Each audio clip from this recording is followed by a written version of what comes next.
రేపే ఏప్రిల్ 27 సోమవారము ఏకాదశి ఎంతో పవిత్రమైనటువంటి రోజు. ఈ ఏకాదశి సోమవారంతో కలిసి రావటం చాలా గొప్ప విశేషము. అలాగే మనకు వైశాఖ మాసంలో వచ్చే మొదటి ఏకాదశి. ఈసారి పుబ్బా నక్షత్రంలో కలిసి రావటం కూడా చాలా గొప్ప విశేషంగా చెప్పుకోవచ్చు. మరి ఇలాంటి రోజున మనం చేసేటటువంటి పూజలు, పరిహారాలు విష్ణుమూర్తి, లక్ష్మీదేవికి చెందాలి. అలాగే ఆ శివానుగ్రహం కూడా మనకు కలగాలి. మన జాతక దోషాలు, సమస్యలన్నీ తొలగిపోవాలి. మన పూజలకు రెట్టింపు ప్రతిఫలం కావాలి అనంటే ఇంట్లో ఆడవాళ్ళు పొరపాటున కూడా ఈ కూరలను వండటం కానీ తినటం కానీ చేయకూడదు. కూడదని వండినా తిన్నా మీరు చేసేటటువంటి పూజలకు ఎలాంటి ప్రతిఫలం అనేది ఉండదు. మనం సమస్యలు ఎలా ఉన్నాయో అలాగే ఉంటాయి. ఇంకా రెట్టింపుగా అయ్యే అవకాశాలు కూడా ఎక్కువగా ఉంటాయి. ఎందుకంటే కూరలేలే అని చెప్పేసి కొట్టి పడేస్తూ ఉంటాము. నాన్ వెజ్ తినకూడదు, అది ఒక్కటి చాలు అని చెప్పేసి అనుకుంటూ ఉంటారు. నాన్ వెజ్ తినకూడదన్న విషయం అందరికీ తెలిసిందే. కానీ వెజిటేబుల్స్లో కూడా కొన్ని రకాలైనటువంటి కూరగాయలు కానివ్వండి, ఆకుకూరలు కానివ్వండి, ఇలాంటి ప్రత్యేకమైనటువంటి రోజుల్లో వండకూడదు, తినకూడదు అని చెప్పేసి మనకు పురాణాలు చెప్తున్నాయి. ఇలాంటిది ఇది కోసం పెద్ద పెద్ద ఋషులు, మునులు, మహానుభావులు ఎదురు చూస్తూ ఉంటారు. ఎందుకంటే ఇలాంటి రోజుల్లో చేసేటటువంటి పూజలు, పరిహారాలు అనేవి సాక్షాత్తు ఆ దైవానికి చెందుతాయి. కాబట్టి తప్పకుండా ఈ రోజున ఇలా చేయండి. చేయాల్సిన పనులు, చేయకూడని పనులు, వండకూడని కూరలు, అలాగే వండాల్సిన కూరలు, ఎలాంటి నియమాలు ఆచరించాలి, ఇవన్నీ కూడా నేను చక్కగా వివరంగా చెప్తాను. వీడియోను మీరు పూర్తిగా ఎక్కడా కూడా స్కిప్ చేయకుండా చివరి వరకు వింటే మీకు అన్ని విషయాలు కూడా చక్కగా అర్థమవుతాయి. అలాగే ఇంకొంతమంది మిత్రులకు వీడియో రీచ్ అవ్వటం కోసం దయచేసి వీడియోకి ఒక లైక్ ఇచ్చి సపోర్ట్ చేయండి. లైక్ చేసినప్పుడు కామెంట్స్ దగ్గర హైప్ వస్తుంది. అక్కడ మీ యొక్క పాయింట్స్ అనేవి కూడా యాడ్ చేయొచ్చు. మనకు రేపు ఏప్రిల్ 27 పుబ్బా నక్షత్రంతో కలిసి ఈ ఏకాదశి రావటం అనేది జరుగుతుంది. ఈ ఏకాదశిని మోహిని ఏకాదశి అని కూడా పిలుస్తూ ఉంటారు. ఈ పుబ్బా నక్షత్రంలో లక్ష్మీదేవికి దీపారాధన చేయటం అనేది చాలా గొప్ప విశేషము. అలాగే మీరు పూజ చేసేటప్పుడు ఓం నమో నారాయణాయ అనేటటువంటి మంత్రాన్ని జపిస్తే మీకు బాగా కలిసి వస్తుంది. మనకు ఈ రోజున ఏంటంటే సోమవారంతో కూడా కూడుకొని రావటం అనేది చాలా చాలా గొప్ప విశేషము. సోమవారం అంటే సాక్షాత్తు ఆ పరమేశ్వరుడికి అంకితం చేయబడినటువంటి రోజు. కాబట్టి ఈ రోజున మీకు దగ్గరలో ఏదైనా శివాలయం ఉంటే చక్కగా శివాలయానికి వెళ్ళి శివలింగానికి చెంబుడు నీటితో అభిషేకం చేసి బిల్వపత్రాలతో ఆ స్వామివారికి పూజ చేస్తే మీకున్నటువంటి జాతక దోషాలు, ఈ ఏలినాటి శని దోషాలు ఇవన్నీ కూడా పూర్తిగా తొలగిపోతాయి. మంచిగా శుభ ఫలితాలు అనేవి కలుగుతాయి. ఇంకా ఈ రోజున మీకు శక్తి ఉంటే ఉపవాసం చేస్తే చాలా మంచిది. ఉపవాసం చేయలేని వారు ఏదైనా అల్పాహారము అంటే టిఫిన్, గారెలు కానివ్వండి, లేదా ఇడ్లీయో, దోశో, పాలో, పండ్లు ఇలాంటి వాటిని మీరు అల్పాహారంగా తీసుకుంటా మీరు ఉపవాసం అనేది ఉండొచ్చు. కాబట్టి మీరు ఉపవాసం చేయలేని వారు సాత్విక ఆహారం తీసుకోవటం చాలా ఉత్తమము. అలాగే ఈ రోజున ఎవరికైనా అన్నదానం చేస్తే చాలా మంచిది. మీరు మీ శక్తికి తగ్గట్లుగా, మనకిప్పుడు ఈ నెలలో ఎండలు ఎక్కువగా ఉంటాయి కాబట్టి మీ శక్తికి తగ్గట్లుగా అన్నదానం కానీ, లేకపోతే నీటి దానం కానివ్వండి, లేకపోతే ఏదైనా వస్తువులు అంటే గొడుగులు, చెప్పులు ఇలాంటివి దానం చేస్తే ఈ ఏకాదశి రోజున మీకున్నటువంటి జాతక దోషాలు, సమస్యలన్నీ తొలగిపోయి మీకు బాగా కలిసి వస్తుంది. శివకేశవులను కలిసి పూజిస్తే గనక ఈ రోజున మీ యొక్క పూజకు రెట్టింపు పుణ్య ఫలితం అనేది లభిస్తుందన్నమాట. ఎందుకంటే మనకు సోమవారము పరమేశ్వరుడికి, అలాగే ఏకాదశి అంటే విష్ణుమూర్తికి ఎంతో ఇష్టమైనటువంటి రోజు కాబట్టి ఈ రోజున శివకేశవులను పూజిస్తే చాలా చాలా మంచి కలుగుతుంది. మీ యొక్క కోరిక అనేది తప్పకుండా నెరవేరుతుంది. అలాగే ఇంట్లో సత్యనారాయణ స్వామి వ్రతం చేసుకుంటే ఈ రోజున చాలా మంచిది. వంశాభివృద్ధి కోసము చక్కగా మీరు శివాలయానికి వెళ్ళి ఉదయం శివాభిషేకం అనేది చేయించుకోండి. మీరు పూజ చేసేటప్పుడు కనకదార స్తోత్రాన్ని కనుక చదివినట్లయితే మీకున్న ఆర్థిక సమస్యలు, అప్పుల సమస్యలన్నీ పూర్తిగా తొలగిపోతాయి. లక్ష్మీనారాయణ అష్టకం పఠిస్తే సిరి సంపదలు అనేవి కలుగుతాయన్నమాట. అలాగే అర్ధనారీశ్వర స్తోత్రాన్ని కూడా ఈ రోజున చదివితే మీకు బాగా కలిసి వస్తుంది. మనకి వైశాఖ మాసంలో వచ్చేటప్పటికి 2 ఏకాదశులు వస్తాయి. శుక్లపక్షంలో వచ్చే ఏకాదశిని మోహిని ఏకాదశి అని చెప్పి అంటూ ఉంటారనమాట. ఈ రోజున స్వామివారిని గనక పూజిస్తే తప్పకుండా ఆ స్వామివారి యొక్క సంపూర్ణ అనుగ్రహం అనేది మనకు ఉంటుంది. మరి ఈ స్వామివారిని మనం అసలు ఏ సమయంలో పూజించాలి ఏంటి ఇదంతా కూడా నేను ఇక్కడ చెప్తాను. టైమింగ్స్ అంటే పూజ టైమింగ్స్, ఏకాదశి గడియలు ఒకసారి జాగ్రత్తగా వినండి. మనకు ఏప్రిల్ 26వ తేదీన రాత్రి 8 గంటల 6:51 ప్రారంభమయ్యి 27వ తేదీన రాత్రి 7:59 వరకు ఏకాదశి తిథి అనేది మనకు ఉంటుంది. కాబట్టి ఈ రోజున స్వామివారికి పూజ ఏ సమయంలో చేసుకోవాలి అనేది కూడా ఇక్కడ నేను క్లియర్గా చెప్తాను. మీరేంటంటే ప్రతి ఒక్కరూ కూడా తెల్లవారుజామునే నిద్ర అనేది లేచి ఇంటిని వాకిలిని శుద్ధి చేసుకోవాలి. పూజకు కావలసినటువంటి సామాగ్రిని మొత్తం కూడా మీరు ముందుగానే సిద్ధం చేసుకొని పెట్టుకోండి. ఏకాదశి రోజున వ్రతం చేసుకోవాలనుకున్న వాళ్ళు పీఠం వేసుకొని చేసుకుంటే చాలా మంచిది. మీకు రావి చెట్టు ఆకులు గనక దొరికితే రావి ఆకుల పైన స్వామివారి నామమైనటువంటి గోవింద నామాన్ని మీరు రాసుకుంటే మంచిది. అంటే గోవింద అనేటటువంటి నామాన్ని 4 ఆకులు తీసుకొని ఒక ఆకు మీద ఏంటంటే అలాగే ఒక ఆకు మీద వి, అట్లా ఇంకో ఆకు మీద అని అలా ఇలా 4 ఆకుల మీద 4 అక్షరాలు అనేవి రాసుకోండి. చక్కగా ఆకులు అనేవి శుద్ధి చేసుకొని, ఎందుకంటే రావి చెట్టులో సాక్షాత్తు విష్ణుమూర్తి కొలువై ఉంటాడు కాబట్టి మీరు అలాగా గోవింద అని చెప్పేసేసి 4 ఆకుల మీద రాసుకొని మీరు వాటిని పూజ గదిలో పెట్టుకొని పూజించుకోవటం వలన మీ యొక్క పూజకు రెట్టింపు ఫలితం అనేది చాలా చాలా మంచిదన్నమాట. బాగా కలిసి వస్తుంది. ఇంకా ఈ రోజున సోమవారంతో కలిసి వచ్చింది కాబట్టి నారికేల దీపాన్ని వెలిగించుకున్నా కూడా చాలా మంచిది. ఇలా నారికేల దీపమైనా లేదా పిండి దీపాలు కానీ లేదా మట్టి ప్రమిదల్లో దీపాలైనా సరే మీకు చేసుకుంటే గనక మీరు చేసేటటువంటి పూజకు రెట్టింపు పుణ్య ఫలితం అనేది వస్తుందన్నమాట. ఇక సూర్యోదయానికి ముందుగానే లేచి ఇంటిని వాకిల్ని శుద్ధి చేసుకోండి. గుమ్మానికి బయట చక్కగా ఊడ్చి కల్లాపు చల్లుకొని ముగ్గులు వేసుకొని పసుపు కుంకుమలు చల్లుకుంటే ఆ తల్లి మీ ఇంటి లోపలికి అడుగు పెడుతుంది. ఈ రోజున లక్ష్మీదేవి వైకుంఠం నుంచి భూలోకాన సంచరిస్తూ ఉంటుందని చెప్పేసి మనకు పురాణాలు చెబుతున్నాయి. పూజకు పీఠం ఏర్పాటు చేసుకోవాలి అని అనుకున్న వాళ్ళు పీట మీద పసుపు రంగు వస్త్రాన్ని వేసుకుంటే మీకు బాగా మంచిదన్నమాట. అలా వేసుకొని ఒక తమలపాకు పైన కాసిన బియ్యం అనేది పోసుకొని పసుపు కుంకుమలు చల్లుకొని ఈ రోజున వెంకటేశ్వర స్వామి లక్ష్మీదేవి కలిసి ఉన్నటువంటి చిత్రపటానికైనా సరే మీరు పూజించుకుంటే చాలా మంచిది. ఎందుకంటే దశావతారాలలో ఆ స్వామివారి అవతారం ఇదొకటి కాబట్టి ఇంటిని వాకిల్ని తప్పకుండా శుద్ధి చేసుకోవాలి. ఇల్లు తుడిచేటటువంటి నీటిలో కాస్తంత కళ్ళు ఉప్పు వేసుకొని ఇల్లు తుడుచుకుంటే మీకున్నటువంటి దోషాలు మొత్తం తొలగిపోతాయి. అలాగే కాసిన పసుపు నీటిని కూడా చల్లుకోవాలి. ఇంట్లో ధూపం వేసుకుంటే మీకు బాగా మంచిది. అలాగే రావి ఆకుల మీద మీరు తప్పనిసరిగా గోవింద అని చెప్పేసేసి రాసుకొని ఆ ఆకులను కూడా స్వామివారి యొక్క చిత్రపటానికి పైన గనక మీరు పెట్టుకుంటే చాలా మంచిది. పూజలో పసుపు కుంకుమలు అనేవి తప్పనిసరిగా ఉండాలి. అలాగే తలస్నానం అనేది తప్పనిసరి. ఈరోజు స్నానం చేసేటటువంటి నీటిలో చిటికెడు పసుపును కానీ లేదా కాస్తంత రాళ్ల ఉప్పును కానివ్వండి లేదా చిటికెడు విభూదిని కానివ్వండి వేసుకొని మీరు స్నానం చేసుకుంటే ఏకాదశి రోజున మీకు జాతక పరంగా ఉన్నటువంటి దోషాలు అనారోగ్య సమస్యలన్నీ పూర్తిగా తొలగిపోతాయి. అలాగే పూజలో తప్పకుండా గౌరీదేవిని కూడా తప్పకుండా సిద్ధం చేసుకోండి. ఈ రోజున పసుపు రంగు వస్త్రాలు వేసుకుంటే బాగా మంచిది. ఇంట్లో తప్పనిసరిగా మీకు శక్తి ఉంటే పీఠాన్ని తయారు చేసుకొని మీరు వ్రతమైన చేసుకోవచ్చు, లేదా ఇంట్లో తప్పనిసరిగా దీపాన్ని మాత్రం వెలిగించాలి.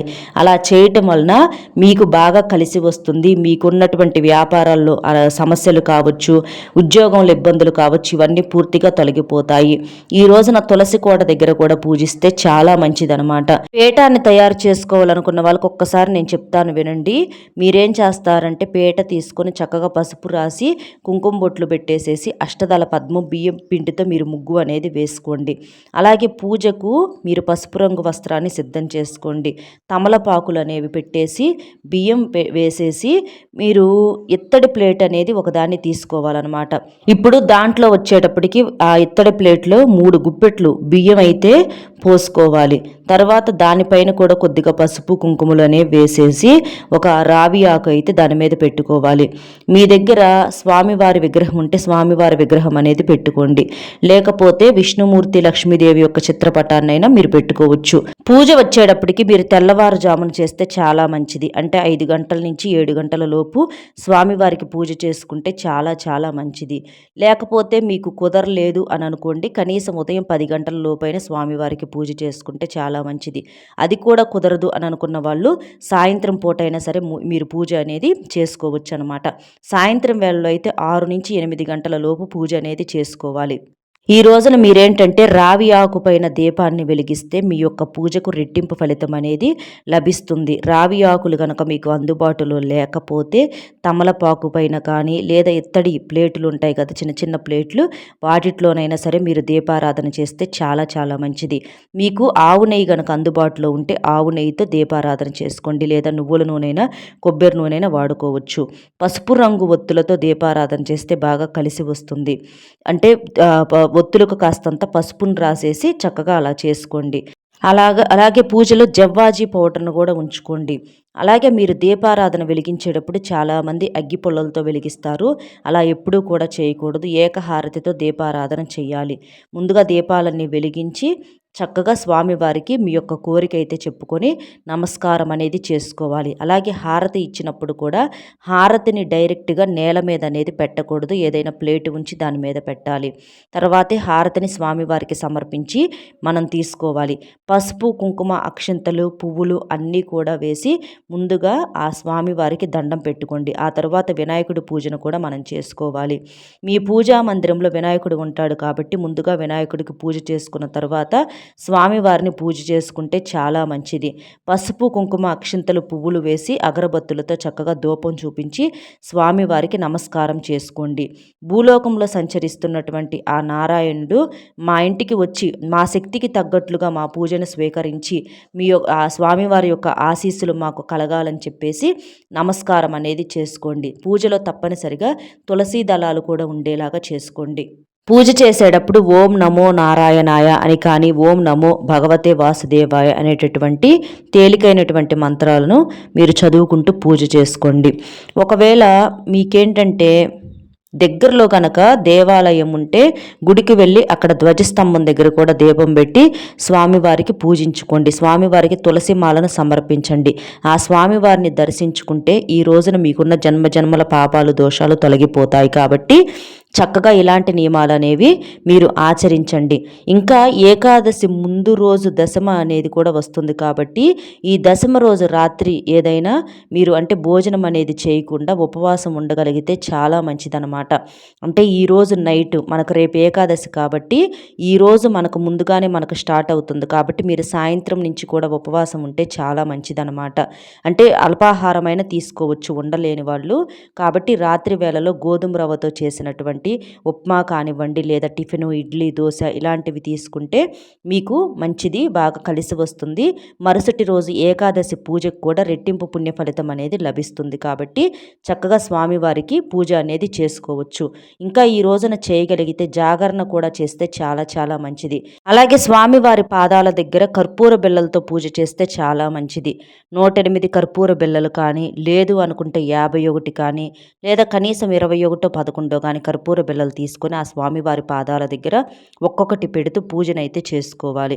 అయితే ఈరోజు చేయకూడని కొన్ని పనులు ఉన్నాయి అన్నమాట. అంటే ఈరోజు తులసి మొక్కకు నీళ్లు పోయటం కానీ, తులసి ఆకులను కోయటం కానివ్వండి, మగవాళ్ళు గడ్డం చేసుకోవటము, హెయిర్ కటింగ్ చేసుకోవటము, తలకు నూనె రాసుకోవటము, నలుపు రంగు బట్టలు వేసుకోవటము, నాన్ వెజ్ తినటము, ఇలాంటి పొరపాట్లు అనేవి చేయకూడదు. ఇంకా తినకూడని కూరలు కూడా ఇక్కడ నేను చెప్తానండి. ఈరోజు అమ్మవారి యొక్క కథ అంటే మోహిని ఏకాదశి కథను విన్నా కూడా చాలా మంచిది. అంటే రాక్షసుల నుంచి మనుషులను కాపాడటం కోసము విష్ణుమూర్తి మోహిని అనేటటువంటి స్త్రీలాగా అందమైనటువంటి రూపాన్ని ధరించినటువంటి రోజు. అలాగా ఆ రాక్షసుడిని ఓడించి ప్రజలకు సంతోషాన్ని ఇచ్చినటువంటి రోజు అన్నమాట. ఈ ఒక్క ఏకాదశి వ్రతాన్ని గనక చేస్తే 1000 గోవులు దానం చేసినటువంటి పుణ్య ఫలితం కలుగుతుందని అని సాక్షాత్తు ఆ శ్రీ మహావిష్ణువే వరంగా ఇచ్చాడనమాట. అలాగే ఈ రోజున మీరు ఇంటికి ఒక పసుపు ప్యాకెట్ తీసుకొచ్చుకుంటే చాలా మంచిది. పసుపు రంగు గవ్వలు తీసుకొచ్చుకున్నా కూడా మీకు బాగా కలిసి వస్తుంది. ఎందుకంటే పసుపు అంటే మంగళకరమైనది, శుభప్రదమైనది, విష్ణుమూర్తికి చాలా ఇష్టము. అలాగే లక్ష్మీదేవికి అక్కా చెల్లెళ్ళలాగా ఈ గవ్వలను చెప్తూ ఉంటారు కాబట్టి గవ్వలు తీసుకొచ్చుకున్న చాలా మంచిది. అలాగే ఆ తల్లికి ఇష్టమైనటువంటి ఉప్పును తీసుకొచ్చుకుంటే చాలా మంచిది. ఉప్పు అంటే సాక్షాత్తు లక్ష్మీదేవి స్వరూపం కాబట్టి ఒక గల్లులుప్పు ప్యాకెట్ని తీసుకొచ్చుకుంటే చాలా మంచిదనమాట. ఇలా వీటిని తీసుకొచ్చుకొని మీరు పూజ దగ్గర పెట్టుకొని తర్వాత వాటిని మీరు పూజలకు, పరిహారాలకు, వంటలకు ఇట్లా వాడుకోవచ్చు. కాబట్టి చక్కగా ఇలాంటి నియమాలు అనేవి ఆచరించండి. వీటితో పాటుగా బెల్లాన్ని తీసుకొచ్చుకొని పాలు పొంగించి ఆ పాలతో తయారు చేసినటువంటి బెల్లాన్ని కూడా వేసేసి మీరు ఆ తల్లికి స్వామివారికి మీరు నైవేద్యంగా బెల్లాన్ని సమర్పిస్తే చాలా మంచిది. లేదా బెల్లం పాయసాన్ని సమర్పించినా కూడా చాలా మంచిది. అలాగే ఈ రోజున బ్రాహ్మణుడికి ఏదైనా దానం చేస్తే చాలా మంచిది. అంటే మోయినం కానివ్వండి, లేదా స్వామివారి బ్రాహ్మణుడిని పిలిపించుకొని ఏకాదశి పూజను వ్రతాన్ని చేసుకోవటం కానివ్వండి. ఎందుకంటే చాలామంది కుదరదు కాబట్టి మీరు పంతులు గారిని మీకు దగ్గరలో ఉన్న వారిని ఇంటికి పిలుచుకొని అలాగ వారు చెప్పినటువంటి పద్ధతిలోనైనా సరే మీరు పూజను వ్రతాన్ని అనేది చేసుకోవచ్చు అనమాట. గడపలకు పసుపులు రాసి చక్కగా కుంకుమ బొట్లు అనేవి పెట్టుకోవాలి. గుమ్మానికి మామిడి తోరణాలు కట్టుకుంటే బాగా కలిసి వస్తుందన్నమాట. ఇంటి ఇల్లాలు కూడా పూజ చేసేటప్పుడు తప్పనిసరిగా కాళ్ళకు పసుపు, మెడలో నల్లపూసలు, నుదుటిన కుంకుమ బొట్టు, అలాగే పసుపు రంగు లేదా ఆకుపచ్చ రంగు వస్త్రాలు వేసుకోవటము, చేతులకు మట్టి గాజులు వేసుకోవటం ఇలాంటివి చేసుకుంటే చాలా మంచిది. ఈ రోజున రావి చెట్టును తాగితే మీకు కోటి జన్మల పుణ్య ఫలితం అనేది కలుగుతుంది. రావి చెట్టు అందుబాటులో లేకపోతే ఉసిరి చెట్టును కానివ్వండి లేదా వేప చెట్టును మీరు తాగినా కూడా మీకున్నటువంటి ఈ జాతక దోషాలు తొలగిపోయి మీరు పూజ చేసినంత పుణ్య ఫలితం అనేది కలుగుతుంది. ఎవరైనా పూజ చేయలేని వారు ఉంటే ఏకాదశి వ్రతం అనేది ఈ రోజున మనకున్నటువంటి అన్ని సమస్యలను తీసేస్తుంది. ఇది చాలామంది కష్టం అనుకుంటారండి. మీరు 1 గంట సమయం కనుక కేటాయిస్తే ఇవన్నీ కూడా చాలా తేలిగ్గా జరుగుతాయి. లేదు మాకంత శక్తి లేదు అని అనుకుంటే ఒక చిన్న దీపాన్ని వెలిగించి బెల్లం ముక్క నైవేద్యంగా పెట్టైనా సరే మీరు పూజ చేసుకోవచ్చు. మరి వండకూడని కూరలు ఇలాంటి అద్భుతమైనటువంటి రోజు ఏంటంటే పొట్లకాయని ఈ రోజున పొరపాటున వండకూడదు, తినకూడదు. ఎందుకంటే సోమవారం కలిసి వచ్చింది కాబట్టి పొట్లకాయ శివుడి మెడలో నాగేంద్ర స్వామి రూపంలో ఉంటాడు కాబట్టి ఈ పొట్లకాయను పొరపాటున కూడా వండొద్దు, తినొద్దు. జన్మల పాపం అనేది పట్టి పీడిస్తుంది. అలాగే సొరకాయను కూడా ఈరోజు వండొద్దు, తినొద్దు. జాతక దోషాలు ఎక్కువవుతాయి. కాకరకాయను కూడా ఈ రోజున కట్ చేయొద్దు, వండొద్దు, తినొద్దు. కాకరకాయ ఎలాగైతే చేదు స్వభావాన్ని కలిగి ఉంటుందో అలాగే మన జీవితంలో కూడా కష్టాలు ఎక్కువయ్యే అవకాశం అనేది చాలా ఎక్కువగా ఉంటుంది కాబట్టి కాకరకాయలను వండొద్దు, తినొద్దు. ఈ ముల్లంగిని మీరు వండుకున్నా తిన్నా కూడా మీకు చిక్కులు అనేవి ఎక్కువగా ఎదురయ్యే అవకాశం అనేది ఉంటుంది కాబట్టి ముల్లంగిని కూడా వండొద్దు, తినొద్దు. దానివల్ల అంటే సాంబారుల్లో వేసుకోవటం కానివ్వండి, ముల్లంగి పచ్చడి, జ్యూసులు ఇలా ఏ రూపంలో కూడా వాడుకోకూడదు. దీనితో పాటుగా క్యారెట్, బీట్రూట్ని ఈ రోజుల్లో ఎక్కువగా జ్యూసుల రూపంలో విరివిగా వాడుతున్నారు. ఇవి ఆరోగ్యానికి మంచివే కానీ ప్రతిరోజు తాగటం కూడా అంత మంచిది కాదు. ఇలాంటి ప్రత్యేకమైనటువంటి రోజుల్లో కూడా వీటిని వాడకూడదు. అలాగే ఈ వంకాయను కూడా ఈ రోజున ఎట్టి పరిస్థితుల్లో వండొద్దు, తినొద్దు. ఈ వంకాయ వల్ల నెగిటివ్ ఎనర్జీ అనేది చాలా ఎక్కువగా అవుతుంది. ఆర్థిక సమస్యలు, అప్పుల బాధలు అనేవి చాలా ఎక్కువగా అవుతాయి. ముఖ్యంగా అప్పులు చేయాల్సినటువంటి పరిస్థితి అనేది వస్తుంది కాబట్టి వీటిని వండొద్దు. వీటితో పాటుగా ఈ దుంపలు ఏంటంటే మనకు వాతాన్ని ఎక్కువగా కలిగిస్తూ ఉంటాయి కాబట్టి ఇలాంటి రోజుల్లో మనం పూజ చేయాలన్నా, ఉపవాసాలు ఉండాలన్నా, మనకు నిద్ర లేకుండా జాగరణ చేయాలన్నా ఈ దుంపలను వండుకోకూడదు, తినకూడదు. దుంపలను వండుకుంటే తింటే ఏంటంటే మనకు ఒక రకమైనటువంటి అంటే ఆ నిద్ర రావటం ఇలాంటివి జరుగుతూ ఉంటాయి. బూడిద గుమ్మడికాయని జ్యూసుల రూపంలో కానీ ఏ రూపంలో కూడా ఈ బూడిద గుమ్మడికాయని వాడుకోకూడదు. దానివల్ల ఏంటంటే మనకు సమస్యలు జాతకంలో ఎక్కువగా అయ్యే అవకాశం అనేది ఉంటుంది. బూడిద గుమ్మడికాయతో పాటుగా తీపి గుమ్మడికాయను కూడా ఈ రోజుల్లో మనం వంటల్లో అనేది చేర్చుకోకూడదు. అంటే చాలామంది సాంబారులు అట్లా వేసుకుంటూ ఉంటారు కాబట్టి అలా కూడా వేసుకోకూడదు అనమాట. ఇక నాన్ వెజ్ సంగతి అయితే చెప్పే పనే లేదండి. చికెను, మటను, ఎండు చేపలు, ఉప్పు చేపలు అని చెప్పేసి రొయ్యలు, రొయ్య పట్టు, రొయ్య కారము, అలాగే కోడిగుడ్డు, బయట ఏదైనా హోటల్స్లో తినటం కానివ్వండి, చికెన్ పకోడీలు కానివ్వండి, చికెన్ మంచూరియా కానివ్వండి, ఇట్లా నూడిల్స్లో కానివ్వండి, ఇట్లా ఏ రూపంలో కూడా నాన్ వెజ్ అనేది పొరపాటును కూడా వండటం కానీ తినటం కానీ చేయకూడదు. కాదుకూడదని తింటే ఆ ఎఫెక్ట్ అనేది ఇప్పుడు తెలియదండి, మనకు ముందు బాగా అర్థమవుతుంది. కాబట్టి ఇలాంటి వాటి జోలిని పొరపాటును కూడా వెళ్ళొద్దు. చక్కగా ఇంట్లో దీపారాధన చేసుకోండి, మీకు కుదిరితే వ్రతం చేసుకోండి. ఇలాంటి నియమాలు ఆచరిస్తే చాలా మంచిది. కోడిగుడ్డును చాలామంది శాకాహారం అనుకుంటూ ఉంటారు. కోడిగుడ్డు కూడా మాంసాహారమే కాబట్టి కోడిగుడ్డును కూడా వండొద్దు, తినొద్దు, గుర్తుంచుకోండి. ఇప్పుడు మనం చెప్పుకున్నటువంటి ఈ కూరగాయలు తప్ప ఇక మీరు మిగిలినవి ఏవైనా తినొచ్చు. పప్పు, సాంబారు, అలాగే ఎర్రపప్పు కూడా తినొచ్చు. దీనివల్ల ఇబ్బంది అయితే ఏమీ ఉండదు.